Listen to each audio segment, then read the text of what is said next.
This is Chris Orser Landscaping. Planting job we just finished up here.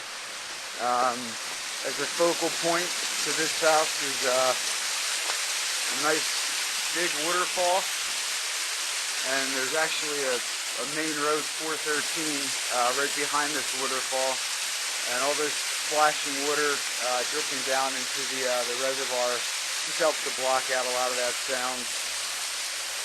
Nice specimen plant here, Japanese cutleaf maple. So when that fills in, it'll fill in this spot here. And just various plantings up